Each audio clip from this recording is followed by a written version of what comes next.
നമസ്കാരം, P C today YouTube ചാനലിലേക്ക് ഏവർക്കും സ്വാഗതം. സുഹൃത്തുക്കളെ, നമ്മളിന്ന് നോക്കാൻ പോകുന്നത് നമ്മുടെ LGS മാരത്തോൺ 100 ഡേയ്സ് ചലഞ്ചിന്റെ ഡേ 49 ആണ്. സുഹൃത്തുക്കൾ ശ്രദ്ധിക്കുക, LGS മാരത്തോൺ 100 ഡേയ്സ് ചലഞ്ചിന്റെ ഡേ 49 ആണെന്ന് നോക്കാൻ പോകുന്നത്. ഇന്ന് എന്താണ് പഠിക്കാനുള്ളതെന്ന് നമുക്കൊന്ന് നോക്കാം. സുഹൃത്തുക്കളെ, ഇന്ന് നമ്മൾ പ്രധാനമായും നോക്കാൻ പോകുന്നത് സ്വാതന്ത്ര്യ സമര കാലഘട്ടവും ഇന്ത്യയും എന്ന് പറയുന്ന മേഖലയാണ്. സ്വാതന്ത്ര്യ സമര കാലഘട്ടവും ഇന്ത്യയും, അതായത് നമ്മുടെ സ്വാതന്ത്ര്യ സമര കാലഘട്ടത്തില് ഇന്ത്യയിൽ ഒരുപാട് പ്രധാനപ്പെട്ട സംഭവങ്ങൾ ഉണ്ടായിട്ടുണ്ട്.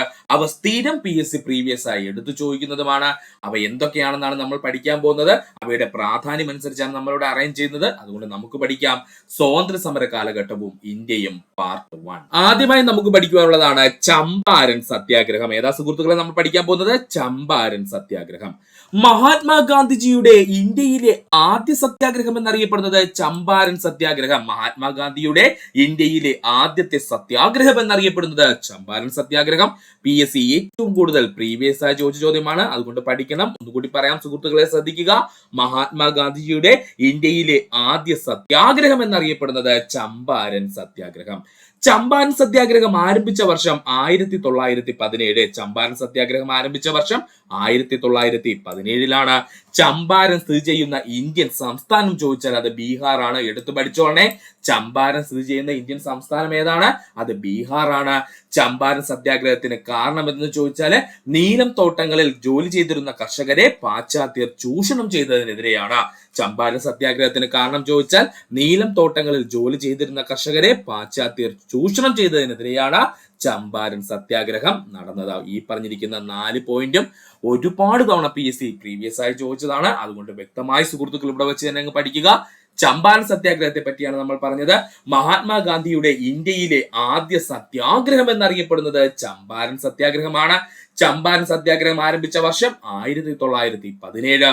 ചമ്പാരൻ സ്ഥിതി ചെയ്യുന്ന ഇന്ത്യൻ സംസ്ഥാനം ഇപ്പോൾ ഏതാണ്? ബീഹാറിലാണ്. ചമ്പാരൻ സത്യാഗ്രഹത്തിന് കാരണം ചോദിച്ചാൽ നീലം തോട്ടങ്ങളിലെ ജോലി ചെയ്തിരുന്ന കർഷകരെ പാശ്ചാത്യർ ചൂഷണം ചെയ്തതിനെതിരെയാണ് പഠിക്കുക. തിങ്കതീയ സമ്പ്രദായവുമായി ബന്ധപ്പെട്ട പ്രക്ഷോഭം എന്നറിയപ്പെടുന്നത് ചമ്പാരൻ പ്രക്ഷോഭം. ഈ തിങ്കതീയ അങ്ങ് പഠിച്ചു വെച്ചോളണേ, ഇമ്പോർട്ടന്റ് ആണ്. ഇപ്പൊ ഒരുപാട് ചോദ്യങ്ങൾ കണ്ടുവരുന്നുണ്ട്. തിങ്കതീയ സമ്പ്രദായവുമായി ബന്ധപ്പെട്ട പ്രക്ഷോഭം എന്നറിയപ്പെടുന്നത് ചമ്പാരൻ പ്രക്ഷോഭം. ചമ്പാരൻ പ്രക്ഷോഭത്തിന്റെ 100ാം വാർഷികം ആചരിച്ചത് 2017. ചമ്പാരൻ പ്രക്ഷോഭത്തിന്റെ 100ാം വാർഷികം ആചരിച്ചത് എന്നാണ് 2017. അപ്പോ തിങ്കതീയ സമ്പ്രദായവുമായി ബന്ധപ്പെട്ടിരിക്കുന്ന പ്രക്ഷോഭം ചോദിച്ചാൽ അത് ചമ്പാരൻ പ്രക്ഷോഭം. ചമ്പാരൻ പ്രക്ഷോഭത്തിന്റെ 100ാം വാർഷികം നമ്മൾ ആചരിച്ചത് 2017. അതുകൂടി ഒന്ന് പഠിച്ചു വയ്ക്കുക. അടുത്തതാണ് അഹമ്മദാബാദ് മിൽ സമരം. ഏതാണ്? അഹമ്മദാബാദ് മിൽ സമരം. ഗാന്ധിജിയുടെ നേതൃത്വത്തിൽ നടന്ന ആദ്യത്തെ നിരാഹാര സമരം എന്നറിയപ്പെടുന്നത് അഹമ്മദാബാദ് മിൽ സമരം. തെറ്റിപ്പോവല്ലേ. ഗാന്ധിജിയുടെ നേതൃത്വത്തിൽ നടന്ന ആദ്യത്തെ നിരാഹാര സമരം ഏത് എന്ന് ചോദിച്ചു കഴിഞ്ഞാൽ അത് അഹമ്മദാബാദ് മിൽ സമരമാണ്. അഹമ്മദാബാദ് മിൽ സമരം നടന്ന വർഷം 1918. അഹമ്മദാബാദ് മിൽ സമരം നടന്ന വർഷം എത്രയാ? 1918. അഹമ്മദാബാദ് മിൽ സമരത്തിന് കാരണം ചോദിച്ചാൽ തൊഴിലാളികൾക്ക് പ്ലേഗ് ബോണസുമായി ബന്ധപ്പെട്ട് 35% വേതന വർധനവുമായി ബന്ധപ്പെട്ടാണ് എന്ത് നടന്നത്? നമ്മുടെ അഹമ്മദാബാദ് മിൽ സമരം എന്താണ് നടക്കാൻ കാരണം? അപ്പൊ അതുകൂടി ഒന്ന് പഠിക്കുക, ഇമ്പോർട്ടന്റ് ആണ്. അഹമ്മദാബാദ് മിൽ സമരത്തെ പറ്റിയാണ് നമ്മൾ പറഞ്ഞത്. ഗാന്ധിജിയുടെ നേതൃത്വത്തിൽ നടന്ന ആദ്യത്തെ നിരാഹാര സമരം എന്ന് ചോദിച്ചു കഴിഞ്ഞാൽ അത് അഹമ്മദാബാദ് മിൽ സമരമാണ്. അഹമ്മദാബാദ് മിൽ സമരം നടന്ന വർഷം 1918. അഹമ്മദാബാദ് മിൽ സമരത്തിന് കാരണം ചോദിച്ചാല് തൊഴിലാളികൾക്ക് പ്ലേഗ് ബോണസുമായി ബന്ധപ്പെട്ട് 35% വേതന വർധനവുമായി ബന്ധപ്പെട്ട് നടന്നതാണ് അഹമ്മദാബാദ് മിൽ സമരം. അല്ലെങ്കിൽ ബ്രിട്ടീഷുകാര് 35% വേതന വർധനവ് പ്രഖ്യാപിച്ചിരുന്നു. എപ്പോഴാണ്? ഈ പ്ലേഗ് ബോണസുമായിട്ട് ബന്ധപ്പെട്ട്. പക്ഷെ അവരത് കൊടുത്തില്ല. അതുമായിട്ട് ബന്ധപ്പെട്ട് നടന്ന സമരമാണ് എന്ത് പേരിൽ അറിയപ്പെടുന്നത്? അഹമ്മദാബാദ് മിൽ സമരം എന്ന പേരിൽ അറിയപ്പെടുന്നത്. പഠിക്കുക. അടുത്തതാണ് ഖേദാ സമരം. ഏതാണ്? ഖേദാ സമരം. ഖേദാ സത്യാഗ്രഹം നടന്ന വർഷം 1918. ഖേദാ സത്യാഗ്രഹം നടന്ന വർഷം എത്രയാണ്? 1918. ഈ പറയുന്ന വർഷങ്ങളെല്ലാം വ്യക്തമായിട്ട് പഠിച്ചോളൂ സുഹൃത്തുക്കളെ. ഇവയെല്ലാം പ്രീവിയസ് ആയി ചോദിച്ചതാണ്. ഖേദാ സത്യാഗ്രഹം നടന്ന വർഷം 1918. ഖേദാ സത്യാഗ്രഹം ഗാന്ധിജി അനുഗമിച്ച പ്രധാന നേതാവ് ചോദിച്ചാൽ അത് സർദാർ വല്ലഭായ് പട്ടേലാണ്. പഠിച്ചോളണേ.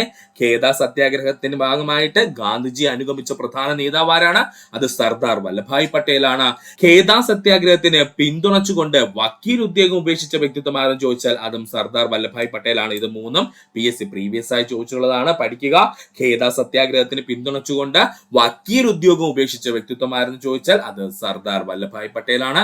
ഒന്നുകൂടി പറയാം സുഹൃത്തുക്കളെ, ശ്രദ്ധിക്കുക. ഖേദ സത്യാഗ്രഹത്തെ പറ്റിയാണ് നമ്മൾ പറഞ്ഞത്. ഖേദ സത്യാഗ്രഹം നടന്ന വർഷം 1918. ഖേദ സത്യാഗ്രഹം ഗാന്ധിജിയെ അനുഗമിച്ച പ്രധാന നേതാവാരം ചോദിച്ചാൽ അത് സർദാർ വല്ലഭായ് പട്ടേൽ ആണ്. ഖേദ സത്യാഗ്രഹത്തിന് പിന്തുണ അർപ്പിച്ചുകൊണ്ട് വക്കീൽ ഉദ്യോഗം ഉപേക്ഷിച്ച വ്യക്തിത്വം ചോദിച്ചാൽ അത് സർദാർ വല്ലഭായ് പട്ടേൽ ആണ്. പഠിക്കുക. അടുത്തതായി നമുക്ക് പഠിക്കേണ്ടതാണ് ഖിലാഫത്ത് പ്രസ്ഥാനം. ഒത്തിരി PSC ക്വസ്റ്റ്യൻ പേപ്പറുകളിൽ ചോദ്യമായി വന്നിട്ടുള്ളതാണ് ഖിലാഫത്ത് പ്രസ്ഥാനം. വളരെ ഇമ്പോർട്ടന്റ് ആണ്, ശ്രദ്ധിച്ചിരിക്കുക സുഹൃത്തുക്കളെ. ഖിലാഫത്ത് പ്രസ്ഥാനം അഖിലേന്ത്യാ ഖിലാഫത്ത് കോൺഫറൻസ് നടന്ന വർഷം 1919 നവംബറിലാണ്. ഈ കഴിഞ്ഞൊരു PSC എക്സാമിന് ചോദിച്ചതേയുള്ളൂ. അഖിലേന്ത്യാ ഖിലാഫത്ത് കോൺഫറൻസ് നടന്ന വർഷം ചോദിച്ചാൽ 1919 നവംബർ മാസത്തിലാണ്. 1919 നടന്ന ഓൾ ഇന്ത്യ ഖിലാഫത്ത് കോൺഫറൻസിന് വേദിയായ നഗരം ഡൽഹിയാണ്. ഇതും പഠിക്കണം, ഇമ്പോർട്ടന്റ് ആണ്. 1919 നടന്ന ഓൾ ഇന്ത്യ ഖിലാഫത്ത് കോൺഫറൻസിന് വേദിയായ നഗരം ചോദിച്ചാൽ അത് ഡൽഹിയാണ്.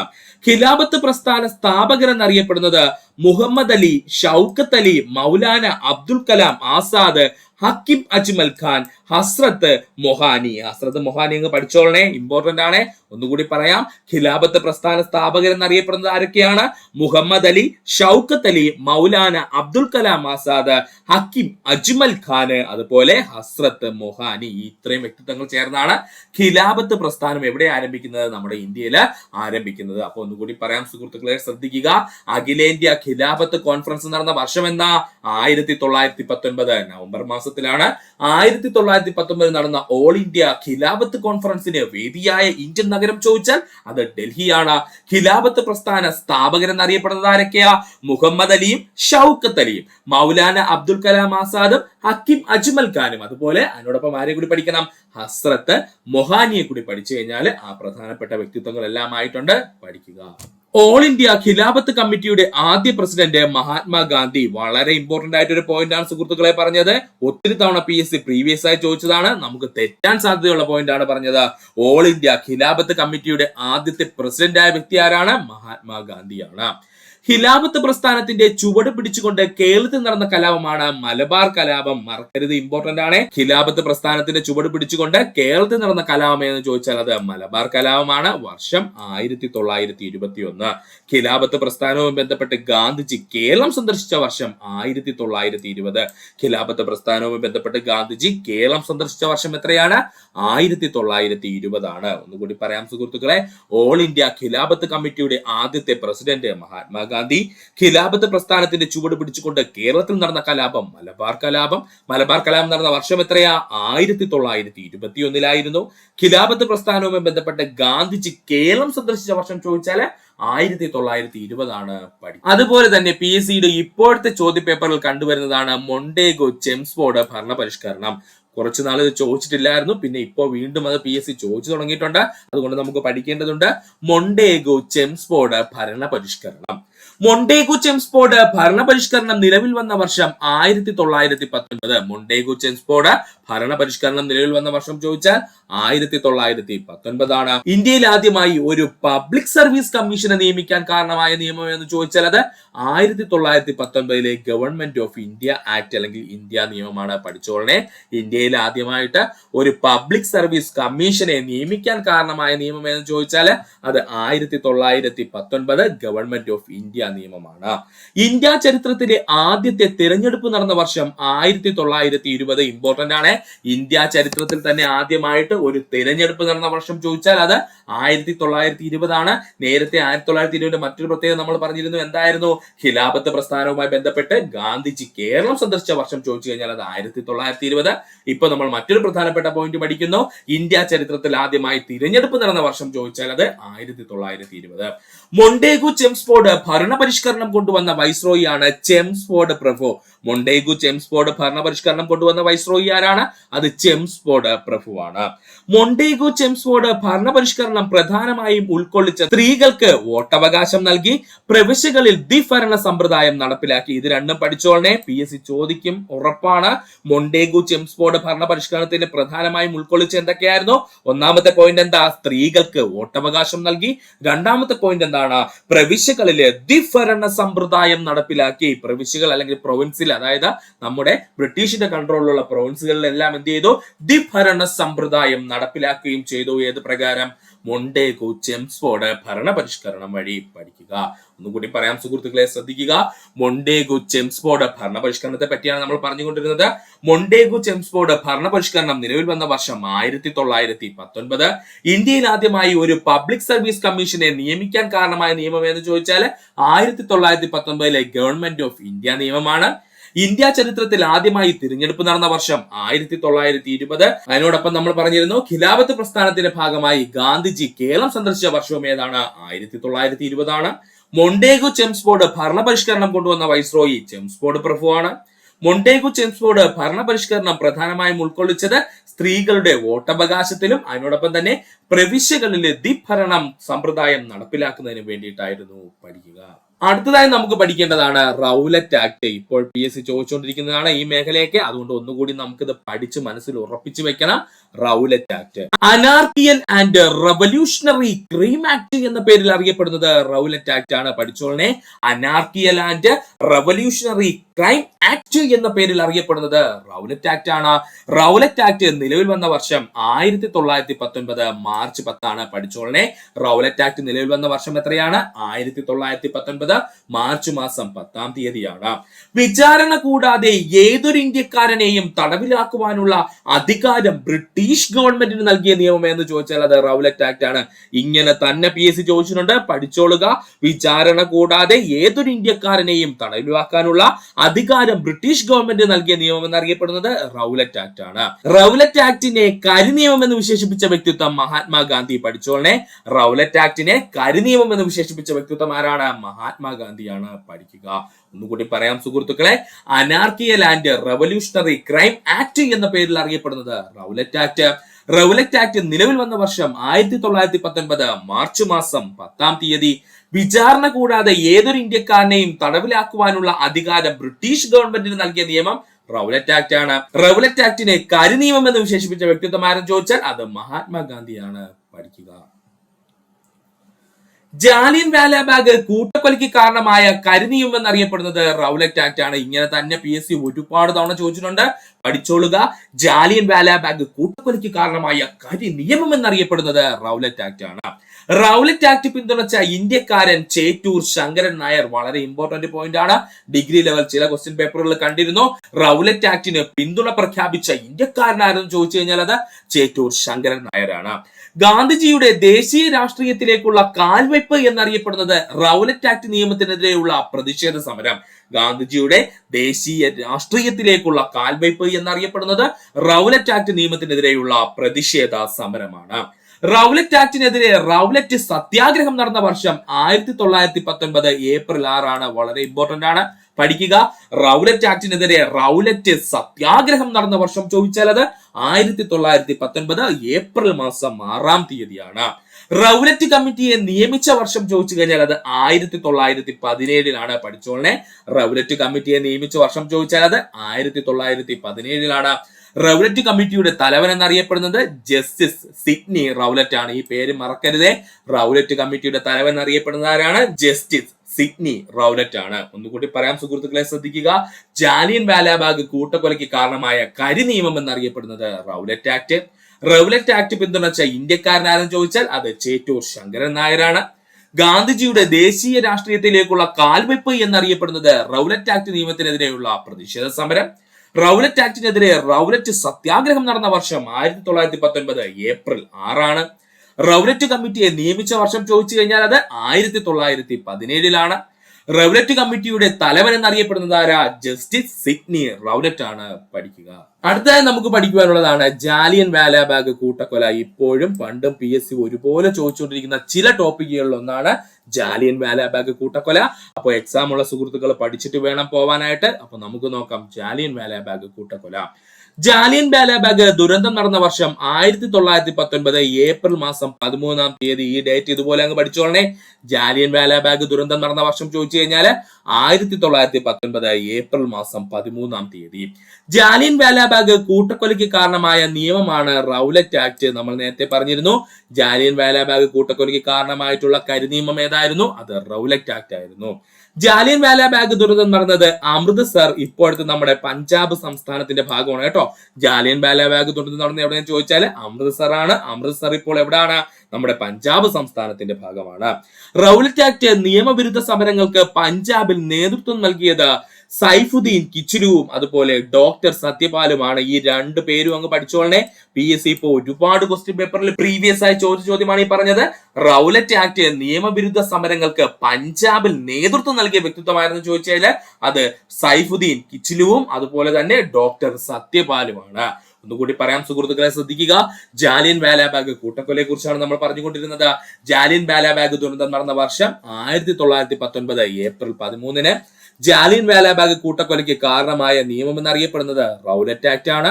ജാലിയൻ വാലാബാഗ് ദുരന്തം നടന്നത് എവിടെയെന്ന് ചോദിച്ചു കഴിഞ്ഞാൽ അത് അമൃത്സർ ആണ്. അമൃത്സർ എന്ന് പറഞ്ഞാൽ ഇപ്പോഴത്തെ നമ്മുടെ പഞ്ചാബ് സംസ്ഥാനത്തിന്റെ ഭാഗമാണ്. റൗലറ്റ് ആക്ട് നിയമവിരുദ്ധ സമരങ്ങൾക്ക് പഞ്ചാബിൽ നേതൃത്വം നൽകിയ വ്യക്തിത്വങ്ങൾ ആരൊക്കെയാണ്? രണ്ടുപേരാണ്. ആരൊക്കെയാ അവര്? സൈഫുദ്ദീൻ കിച്ചിലുവും അതുപോലെ തന്നെ ഡോക്ടർ സത്യപാലുമാണ്. പഠിക്കുക. ജാലിയൻ വാലാബാഗിലേക്ക് ജനങ്ങൾ പ്രതിഷേധാത്മകമായി ഒത്തുചേരുവാൻ കാരണം 1919 ഏപ്രിൽ 10 സൈഫുദ്ദീൻ കിച്ചിലുവിനെയും അതുപോലെ തന്നെ ഡോക്ടർ സത്യപാൽ എന്നിവരെ അറസ്റ്റ് ചെയ്തതിൽ പ്രതിഷേധിച്ച് പഠിച്ചോളനെ. ഇമ്പോർട്ടന്റ് ആണ്. ഇങ്ങനെ പ്രധാനപ്പെട്ട ദുരന്തങ്ങൾ അല്ലെങ്കിൽ എന്തെങ്കിലും സമരങ്ങൾ നടന്നു കഴിഞ്ഞാൽ അതിന്റെ പിന്നിൽ എന്താണ് കാരണമെന്ന് PSC ഇപ്പൊ ചോദിക്കാറുണ്ട്. അപ്പോൾ പഠിക്കണം നമ്മൾ.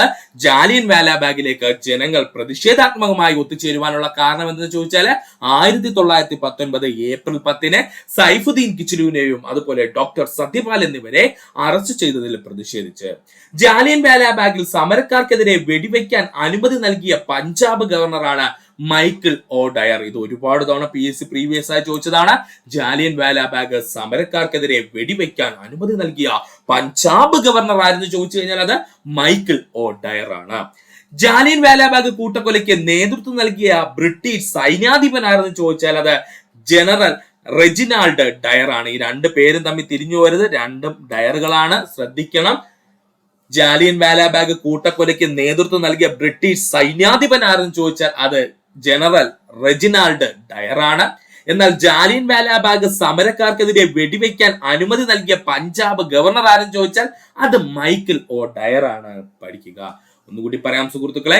ജാലിയൻ വാലാബാഗിലേക്ക് ജനങ്ങൾ പ്രതിഷേധാത്മകമായി ഒത്തുചേരുവാനുള്ള കാരണം ചോദിച്ചാൽ 1919 ഏപ്രിൽ 10 സൈഫുദ്ദീൻ കിച്ചിലുവിനെയും അതുപോലെ ഡോക്ടർ സത്യപാൽ എന്നിവരെ അറസ്റ്റ് ചെയ്തതിൽ പ്രതിഷേധിച്ചായിരുന്നു. ജാലിയൻ വാലാബാഗിൽ സമരക്കാർക്കെതിരെ വെടിവെക്കുവാൻ അനുമതി നൽകിയ പഞ്ചാബ് ഗവർണർ ആരായിരുന്നു? മൈക്കിൾ ഒ ഡയർ ആയിരുന്നു. ജാലിയൻ വാലാബാഗ് കൂട്ടക്കൊലയ്ക്ക് നേതൃത്വം നൽകിയ ബ്രിട്ടീഷ് സൈന്യാധിപനാരെന്ന് ചോദിച്ചാൽ അത് ജനറൽ റെജിനാൾഡ് ഡയർ ആണ്. പഠിക്കുക. മൈക്കിൾ ഒ ഡയറിനെ വധിച്ച വിപ്ലവകാരി ആരെന്ന് ചോദിച്ചാൽ അത് ഉദ്ധം സിംഗ് ആണ്. വീണ്ടും വന്നിരിക്കുന്നു പ്രീവിയസ് ക്വസ്റ്റ്യൻ. മൈക്കിൾ ഒ ഡയറിനെ വധിച്ച വിപ്ലവകാരി ആരായിരുന്നു? അത് ഉദ്ധം സിംഗ് ആയിരുന്നു. ജാലിയൻ വാലാബാഗ് കൂട്ടക്കൊല നടക്കുന്ന സമയത്ത് ബ്രിട്ടീഷ് വൈസ്രോയി ചെംസ്ഫോർഡ് പ്രഭു ആണ്. പഠിച്ചോളനെ. ജാലിയൻ വാലാബാഗ് കൂട്ടക്കൊല നടക്കുന്ന സമയത്ത് ബ്രിട്ടീഷ് വൈസ്രോയി ആരായിരുന്നു? അത് ചെംസ്ഫോർഡ് പ്രഭു ആയിരുന്നു. ജാലിയൻ വാലാബാഗ് കൂട്ടക്കൊലയെ കുറിച്ച് അന്വേഷിക്കുവാൻ ബ്രിട്ടീഷ് സർക്കാർ നിയമിച്ച കമ്മിറ്റിയാണ് ഹണ്ടർ കമ്മീഷൻ. ഇതും PSC പ്രീവിയസ് ആയി ചോദിച്ചതാണ്. ജാലിയൻ വാലാബാഗ് കൂട്ടക്കൊലയെ കുറിച്ച് അന്വേഷിക്കുവാൻ ബ്രിട്ടീഷ് സർക്കാർ നിയമിച്ച കമ്മിറ്റിയാണ് ഹണ്ടർ കമ്മീഷൻ. ക്രൗളിംഗ് ഓർഡർ ഏത് സംഭവവുമായി ബന്ധപ്പെട്ടിരിക്കുന്നു എന്ന് ചോദിച്ചാൽ അത് ജാലിയൻ വാലാബാഗ് കൂട്ടക്കൊലയുമായി ബന്ധപ്പെട്ടിരിക്കുന്നു. ക്രൗളിംഗ് ഓർഡർ ഏത് സംഭവവുമായി ബന്ധപ്പെട്ടിരിക്കുന്നു എന്ന് ചോദിച്ചു കഴിഞ്ഞാൽ അത് ജാലിയൻ വാലാബാഗ് കൂട്ടക്കൊലയുമായി ബന്ധപ്പെട്ടിരിക്കുന്നു. ഒന്നുകൂടി പറയാം സുഹൃത്തുക്കളെ, ശ്രദ്ധിക്കുക. മൈക്കിൾ ഒ ഡയറിനെ വധിച്ച വിപ്ലവകാരി ഉദ്ധം സിംഗ്. ജാലിയൻ വാലാബാഗ് കൂട്ടക്കൊല നടക്കുന്ന സമയത്ത് ബ്രിട്ടീഷ് വൈസ്രോയി ആരായിരുന്നു? ചെംസ്ഫോർഡ് പ്രഭു ആയിരുന്നു. ജാലിയൻ വാലാബാഗ് കൂട്ടക്കൊലയെ കുറിച്ച് അന്വേഷിക്കുവാൻ ബ്രിട്ടീഷ് സർക്കാർ നിയമിച്ച കമ്മിറ്റി ആണെങ്കിൽ അത് ആരാണ്? അത് ഹണ്ടർ കമ്മീഷൻ ആണ്. ഇനി ക്രൗളിംഗ് ഓർഡർ ഏത് സംഭവവുമായി ബന്ധപ്പെട്ടിരിക്കുന്നു ചോദിച്ചാൽ അത് ജാലിയൻ വാലാബാഗ് കൂട്ടക്കൊലയുമായി ബന്ധപ്പെട്ടിരിക്കുന്നു. പഠിക്കുക. റൗലറ്റ് ആക്ടിനെതിരെ പ്രതിഷേധിച്ചുകൊണ്ട് ഇംപീരിയൽ ലെജിസ്ലേറ്റീവ് കൗൺസിലിലെ തങ്ങളുടെ അംഗത്വം രാജിവെച്ച ദേശീയ നേതാക്കളായിരുന്നു മുഹമ്മദ് അലി ജിന്ന, മദൻ മോഹൻ മാളവ്യ, അതുപോലെ മസ്ഹർ ഉൾ ഹക്ക്. ഇത്രയും പേരങ്ങ് പഠിച്ചു വെച്ചോളനെ, ഇമ്പോർട്ടന്റ് ആണ്. റൗലറ്റ് ആക്ടിനെതിരെ പ്രതിഷേധിച്ചുകൊണ്ട് ഇംപീരിയൽ ലെജിസ്ലേറ്റീവ് കൗൺസിലിലെ തങ്ങളുടെ അംഗത്വം രാജിവെച്ച ദേശീയ നേതാക്കളെ ചോദിച്ചു കഴിഞ്ഞാല് റൗലറ്റ് ആക്ടിനെതിരെ പ്രതിഷേധിച്ചുകൊണ്ട് ഇംപീരിയൽ ലെജിസ്ലേറ്റീവ് കൗൺസിലിലെ തങ്ങളുടെ അംഗത്വം രാജിവെച്ച ദേശീയ നേതാക്കൾ ആരൊക്കെയെന്ന് ചോദിച്ചാല് ഒന്ന് മുഹമ്മദ് അലി ജിന്ന, മറ്റൊന്ന് മദൻ മോഹൻ മാളവ്യ, അതുപോലെ മസ്ഹർ ഉൾ ഹക്ക്. ആ പേരങ്ങ് പഠിച്ചു വെച്ചോളനെ. ആരാണ്? മസ്ഹർ ഉൾ ഹക്ക്. ജാലിയൻ വാലാബാഗ് കൂട്ടക്കൊലയെ പ്രതിഷേധിച്ച് വൈസ്രോയുടെ എക്സിക്യൂട്ടീവ് കൗൺസിലിൽ നിന്നും രാജിവെച്ച മലയാളി ചേറ്റൂർ ശങ്കരൻ നായർ. ജാലിയൻ വാലാബാഗ് കൂട്ടക്കൊലയെ പ്രതിഷേധിച്ച് വൈസ്രോയുടെ എക്സിക്യൂട്ടീവ് കൗൺസിലിൽ നിന്നും രാജിവെച്ച മലയാളി ആരാണ്? ചേറ്റൂർ ശങ്കരൻ നായരാണ്. ജാലിയൻ വാലാബാഗ് കൂട്ടക്കൊലയിൽ പ്രതിഷേധിച്ച് കൈസർ ഇ ഹിന്ദ് പദവി തിരികെ നൽകിയ നേതാവ് ഗാന്ധിജിയാണ്. പഠിച്ചോളനെ, ജാലിയൻ വാലാബാഗ് കൂട്ടക്കൊലയിൽ പ്രതിഷേധിച്ച് കൈസർ ഇ ഹിന്ദ് പദവി തിരികെ നൽകിയ നേതാവ് ഗാന്ധിജിയാണ്. ജാലിയൻ വാലാബാഗ് ദുരന്തത്തിൽ പ്രതിഷേധിച്ച് സർ പദവി ഉപേക്ഷിച്ച നേതാവ് രവീന്ദ്രനാഥ ടാഗോർ ആണ്. ഈ പറഞ്ഞിരിക്കുന്ന 13, 14, 15 ക്വസ്റ്റ്യൻസ് സുഹൃത്തുക്കൾ ദയവായിട്ട് പഠിക്കണം. വളരെ ഇമ്പോർട്ടന്റ് ആണ്. കാരണം PSC ഒരുപാട് തവണ പ്രീവിയസ് ആയി ചോദിച്ചതാണ്. ഒന്നുകൂടി പറയാം സുഹൃത്തുക്കളെ, ശ്രദ്ധിക്കുക. റൗലറ്റ് ആക്ടിനെതിരെ പ്രതിഷേധിച്ചുകൊണ്ട് ഇംപീരിയൽ ലെജിസ്ലേറ്റീവ് കൗൺസിലിലെ തങ്ങളുടെ അംഗത്വം രാജിവെച്ച ദേശീയ നേതാക്കള് മുഹമ്മദ് അലി ജിന്ന, മദൻ മോഹൻ മാളവ്യ, മറ്റൊരു വ്യക്തിത്വം കൂടെ ആരാണ്? മസ്ഹർ ഉൽ ഹക്ക്. ജാലിയൻ വാലാബാഗ് കൂട്ടക്കൊലയിൽ പ്രതിഷേധിച്ച് വൈസ്രോയുടെ എക്സിക്യൂട്ടീവ് കൗൺസിലിൽ നിന്നും രാജിവെച്ച മലയാളി ആരെന്ന് ചോദിച്ചാൽ അത് ചേറ്റൂർ ശങ്കരൻ നായരാണ്. ജാലിയൻ വാലാബാഗ് കൂട്ടക്കൊലയിൽ പ്രതിഷേധിച്ച് കൈസർ ഇ ഹിന്ദ് പദവി തിരികെ നൽകിയ നേതാവ് ഗാന്ധിജിയാണ്. ജാലിയൻ വാലാബാഗ് ദുരന്തത്തിൽ പ്രതിഷേധിച്ച് സർ പദവി ഉപേക്ഷിച്ച നേതാവ് ആരെന്ന് ചോദിച്ചാൽ അത് രവീന്ദ്രനാഥ ടാഗോർ ആണ്. ആരാണ്? രവീന്ദ്രനാഥ ടാഗോർ ആണ്. പഠിക്കുക. ഇനി നമുക്ക് പഠിക്കാനുള്ളതാണ് നിസ്സഹകരണ പ്രസ്ഥാനം. ഏതാണ് നിസ്സഹകരണ പ്രസ്ഥാനം? വളരെ ഇമ്പോർട്ടന്റ് ആണ് സുഹൃത്തുക്കളെ. നമുക്ക് നോക്കാം നിസ്സഹകരണ പ്രസ്ഥാനം. ഗാന്ധിജിയുടെ നേതൃത്വത്തിൽ ഇന്ത്യയിൽ നടന്ന ആദ്യത്തെ ബഹുജന പ്രക്ഷോഭം എന്നറിയപ്പെടുന്നത് നിസ്സഹകരണ പ്രസ്ഥാനം. തെറ്റിപ്പോവല്ലേ? ഗാന്ധിജിയുടെ നേതൃത്വത്തിൽ ഇന്ത്യയിൽ നടന്ന ആദ്യത്തെ ബഹുജന പ്രക്ഷോഭം എന്നറിയപ്പെടുന്നത് നിസ്സഹകരണ പ്രസ്ഥാനമാണ്. 1920 കൊൽക്കത്തയിൽ നടന്ന ഇന്ത്യൻ നാഷണൽ കോൺഗ്രസിന്റെ പ്രത്യേക സമ്മേളനത്തിൽ നിസ്സഹകരണ പ്രസ്ഥാന പ്രമേയം അവതരിപ്പിച്ചത് മഹാത്മാഗാന്ധിയാണ്. കൺഫ്യൂഷൻ ഉണ്ടാവരുത്.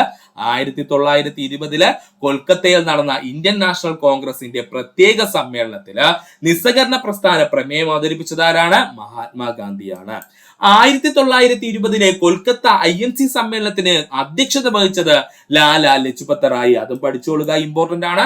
1920 കൊൽക്കത്ത INC സമ്മേളനത്തിന് അധ്യക്ഷത വഹിച്ചത് ആരാണ്? ലാലാ ലജ്പത് റായ് ആണ്. നിസ്സഹകരണ പ്രസ്ഥാനത്തിന് അംഗീകാരം നൽകിയ കോൺഗ്രസ് സമ്മേളനം 1920 നാഗ്പൂർ സമ്മേളനം. നിസ്സഹകരണ പ്രസ്ഥാനത്തിന് അംഗീകാരം നൽകിയ കോൺഗ്രസ് സമ്മേളനം എന്ന് ചോദിച്ചു കഴിഞ്ഞാൽ 1920 നാഗ്പൂർ സമ്മേളനമാണ്. ഇവിടെ വെച്ച് സുഹൃത്തുക്കൾക്ക് കൺഫ്യൂഷൻ ഉണ്ടാകും. നമുക്ക് വ്യക്തമായിട്ട് ഇവനെ അങ്ങ് പഠിച്ചു കളയാം. വേറെ ഒന്നുമില്ല സുഹൃത്തുക്കളെ, നമ്മുടെ INC സമ്മേളനം എന്ന് പറയുന്നത് എല്ലാ വർഷവും ഒരു സമ്മേളനം മാത്രമായിരിക്കും അവർ കൂടുന്നത്. എന്നാൽ ചില പ്രത്യേക സാഹചര്യങ്ങളിൽ അല്ലെങ്കിൽ പ്രത്യേക പ്രമേയങ്ങളൊക്കെ അവതരിപ്പിക്കുന്ന സമയത്ത് അവർ എന്ത് ചെയ്യും? പെട്ടെന്ന് വിളിച്ചു ചേർക്കും. നമ്മുടെ INC സമ്മേളനം വിളിച്ചു ചേർക്കും കേട്ടോ. ഇതിനെയാണ് അവർ എന്തെന്ന് വിളിക്കുന്നത്? പ്രത്യേക സമ്മേളനം എന്ന പേരിൽ വിളിക്കുന്നത്. ഇങ്ങനെ 1920 കൊൽക്കത്തയിൽ ഒരു പ്രത്യേക INC സമ്മേളനം വിളിച്ചു ചേർക്കപ്പെട്ടു. അതിനുള്ള കാരണം എന്തെന്ന് ചോദിച്ചാൽ നമ്മുടെ മഹാത്മാഗാന്ധി പറഞ്ഞു അദ്ദേഹത്തിന് നിസ്സഹകരണ പ്രസ്ഥാന പ്രമേയം അവതരിപ്പിക്കണമെന്ന്. ഇങ്ങനെ നിസ്സഹകരണ പ്രസ്ഥാന പ്രമേയം 1920 കൊൽക്കത്തയിൽ നടന്ന പ്രത്യേക INC സമ്മേളനത്തിൽ വെച്ച് മഹാത്മാഗാന്ധി അവതരിപ്പിക്കുകയും ചെയ്തു. ഇങ്ങനെ 1920 കൊൽക്കത്തയിൽ നടന്ന INC സമ്മേളനത്തിന് ഒരു അധ്യക്ഷത വേണ്ടേ അല്ലെങ്കിൽ ഒരു അധ്യക്ഷൻ വേണ്ടേ? ആ അധ്യക്ഷൻ വഹിച്ചത് ആരെന്ന് ചോദിച്ചാൽ അത് ലാലാ ലജ്പത് റായ് ആണ്. ഓക്കെ ആണ്. ഇനി എന്താ ഉള്ളത്? സ്പെഷ്യൽ സെക്ഷൻ അല്ലേ INCയുടെ കഴിഞ്ഞോളൂ. ഇനി INCയുടെ വാർഷിക സെക്ഷൻ ഇല്ലേ? അതായത് എല്ലാ വർഷവും കൂടുന്ന INC സമ്മേളനം ഇല്ലേ? ആ INC സമ്മേളനം നടന്നത് എവിടെയെന്ന് ചോദിച്ചാൽ അത് 1920 നാഗ്പൂർ വെച്ചായിരുന്നു ഈ സമ്മേളനം കൂടിയത്. ഈ സമ്മേളനത്തിൽ വെച്ചിട്ടാണ് നമ്മുടെ മഹാത്മാഗാന്ധി അവതരിപ്പിച്ച നിസ്സഹകരണ പ്രസ്ഥാനത്തിന് ആര് അംഗീകാരം നൽകിയത്? INC സമ്മേളനം അംഗീകാരം നൽകിയത്. അപ്പോൾ ഇതൊന്ന് പഠിച്ചു വെച്ചോളണം, കൺഫ്യൂഷൻ ഉണ്ടാവും. നിസ്സഹകരണ പ്രസ്ഥാനത്തിന്റെ പ്രമേയം അവതരിപ്പിച്ചത് 1920 കൊൽക്കത്തയിൽ നടന്ന INCയുടെ സ്പെഷ്യൽ സെക്ഷനിലാണ്. അതിന് നേതൃത്വം നൽകിയത് ആരെന്ന് ചോദിച്ചാൽ ലാലാ ലജ്പത് റായ് ആണ്. ആ 2 പോയിന്റും അവിടെ കഴിഞ്ഞു. ഇനി നിസ്സഹകരണ പ്രസ്ഥാനത്തിന്റെ പ്രമേയം അവതരിപ്പിച്ചതേ ഉള്ളൂ. അതിന് അംഗീകാരം നൽകിയ കോൺഗ്രസ് സമ്മേളനം എന്ന് ചോദിച്ചാൽ INCയുടെ വാർഷിക സമ്മേളനമായിട്ടുള്ള 1920 നടന്ന നാഗ്പൂർ സമ്മേളനമാണ്. പഠിക്കുക. 1920 നാഗ്പൂർ സമ്മേളനത്തിന് അധ്യക്ഷത വഹിച്ചത് വിജയരാഘവാചാരിയാണ്. ഇതും PSC പ്രീവിയസ് ആയിട്ട് ചോദിച്ചിട്ടുണ്ട്. കാരണം നമ്മൾ തെറ്റിക്കുമെന്നറിയാം. 1920 നാഗ്പൂർ സമ്മേളനത്തിന് അധ്യക്ഷത വഹിച്ചത് ആരായിരുന്നു? അത് വിജയരാഘവാചാരി ആയിരുന്നു. നിസ്സഹകരണ പ്രസ്ഥാനത്തിന്റെ പിന്തുണച്ചുകൊണ്ട് തങ്ങളുടെ വക്കീൽ അഭ്യാസം നിർത്തിയ ദേശീയ നേതാക്കളായിരുന്നു CR ദാസ്, മോത്തിലാൽ നെഹ്റു, രാജേന്ദ്ര പ്രസാദ്. പഠിച്ചോളനെ. നിസ്സഹകരണ പ്രസ്ഥാനത്തെ പിന്തുണച്ചുകൊണ്ട് തങ്ങളുടെ വക്കീൽ അഭ്യാസം നിർത്തിയ ദേശീയ നേതാക്കൾ ആരൊക്കെയെന്ന് ചോദിച്ചാൽ അത് CR ദാസ്, മോത്തിലാൽ നെഹ്റു, രാജേന്ദ്ര പ്രസാദ് എന്നിവരാണ്.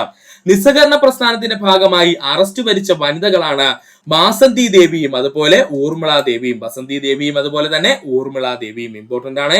നിസ്സഹകരണ പ്രസ്ഥാനത്തിന്റെ ഭാഗമായി അറസ്റ്റ് വരിച്ച വനിതകൾ ആരൊക്കെയെന്ന് ചോദിച്ചാൽ ബസന്തി ദേവിയും അതുപോലെ ഊർമിള ദേവിയുമാണ്. പഠിക്കുക. ഒന്നുകൂടി പറയാം. 1920 നാഗ്പൂർ സമ്മേളനത്തിന് അധ്യക്ഷത വഹിച്ചത് വിജയരാഘവാചാരി. നിസ്സഹകരണ പ്രസ്ഥാനത്തെ പിന്തുണച്ചുകൊണ്ട് തങ്ങളുടെ വക്കീൽ അഭ്യാസം നിർത്തിയ ദേശീയ നേതാക്കള് CR ദാസ്, മോത്തിലാൽ നെഹ്റു, രാജേന്ദ്ര പ്രസാദ്. നിസ്സഹകരണ പ്രസ്ഥാനത്തിന്റെ ഭാഗമായി അറസ്റ്റ് വരിച്ച വനിതകൾ ആരൊക്കെയും ചോദിച്ചാല് ബസന്തി ദേവിയും അതുപോലെ ഊർമിള ദേവിയുമാണ്. പഠിക്കുക. അടുത്തതായി നമുക്ക് പഠിക്കേണ്ട ഏറ്റവും പ്രധാനപ്പെട്ട പോയിന്റ് ആണ് ചൗരി ചൗര സംഭവം. ഏതാണ് ചൗരി ചൗര സംഭവം? ഈ കഴിഞ്ഞ PSC എക്സാമിനും ക്വസ്റ്റ്യൻ പേപ്പറിൽ കണ്ടിരുന്നോ? നമുക്ക് പഠിക്കേണ്ടതുണ്ട് ചൗരി ചൗര സംഭവം. ചൗരി ചൗര സംഭവം നടന്ന വർഷം 1922 ഫെബ്രുവരി മാസം 5-ാം തീയതി. ചൗരി ചൗര സംഭവം നടന്ന വർഷം 1922 ഫെബ്രുവരി മാസം 5-ാം തീയതി. ചൗരി ചൗര ഗ്രാമം സ്ഥിതി ചെയ്യുന്ന ഇന്ത്യൻ സംസ്ഥാനം ഉത്തർപ്രദേശിലെ ഖൊരഗ്പൂർ ജില്ല. ഇമ്പോർട്ടന്റ് ആണ്. ചൗരി ചൗര ഗ്രാമം സ്ഥിതി ചെയ്യുന്ന ഇന്ത്യൻ സംസ്ഥാനം ഉത്തർപ്രദേശിലെ ഖൊരഗ്പൂർ ജില്ലയായിരുന്നു. ചൗരി ചൗര സംഭവത്തെ തുടർന്ന് ഗാന്ധിജി നിസ്സഹകരണ പ്രസ്ഥാനം പിൻവലിച്ചത് 1922 ഫെബ്രുവരി 11-നാണ്. പ്രവർത്തനം പൂർണ്ണമായും അവസാനിച്ചത് 1922 ഫെബ്രുവരി 12-നാണ് കേട്ടോ. അതുകൊണ്ടാണ് ചില പുസ്തകങ്ങളിൽ ഫെബ്രുവരി 12 എന്നും കൊടുത്തിട്ടുണ്ട്, ചില ടെക്സ്റ്റ് പുസ്തകങ്ങളിൽ ഫെബ്രുവരി 11 കൊടുത്തിരിക്കുന്നത്. നമുക്ക് 2 വർഷവും അപ്പൊ പഠിക്കേണ്ടതുണ്ട്. ചൗരി ചൗര സംഭവത്തെ തുടർന്ന് ഗാന്ധിജി നിസ്സഹകരണ പ്രസ്ഥാനം പിൻവലിച്ചതെന്ന് ചോദിച്ചാൽ 1922 ഫെബ്രുവരി 11-നാണ്. എന്നാൽ ഈ പറഞ്ഞിരിക്കുന്ന നിസ്സഹകരണ പ്രസ്ഥാനത്തിന്റെ പ്രവർത്തനം പൂർണ്ണമായും അവസാനിച്ചതെന്ന് ചോദിച്ചാൽ അത് 1922 ഫെബ്രുവരി 12, അതായത് പിറ്റേ ദിവസമായിരുന്നു കേട്ടോ. ചൗരി ചൗര സംഭവവുമായി ബന്ധപ്പെട്ട് ഗാന്ധിജിയെ അറസ്റ്റ് ചെയ്ത വർഷം 1922 മാർച്ച് മാസം 10-ാം തീയതി. ഇതും PSC പ്രീവിയസ് ആയി ചോദിച്ചിട്ടുണ്ട്. ചൗരി ചൗര സംഭവവുമായി ബന്ധപ്പെട്ട് ഗാന്ധിജിയെ അറസ്റ്റ് ചെയ്ത വർഷം 1922 മാർച്ച് മാസം 10-ാം തീയതി. ഒന്നുകൂടി പറയാം സുഹൃത്തുക്കളെ, ശ്രദ്ധിക്കുക. ചൗരി ചൗര സംഭവം നടന്ന വർഷം 1922 ഫെബ്രുവരി 5-ാം തീയതി. ചൗരി ചൗര ഗ്രാമം സ്ഥിതി ചെയ്യുന്ന ഇന്ത്യൻ സംസ്ഥാനം ഉത്തർപ്രദേശിലെ ഖൊരഗ്പൂർ ജില്ല. ചൗരി ചൗര സംഭവത്തെ തുടർന്ന് ഗാന്ധിജി നിസ്സഹകരണ പ്രസ്ഥാനം പിൻവലിച്ചത് 1922 ഫെബ്രുവരി 11-ന്.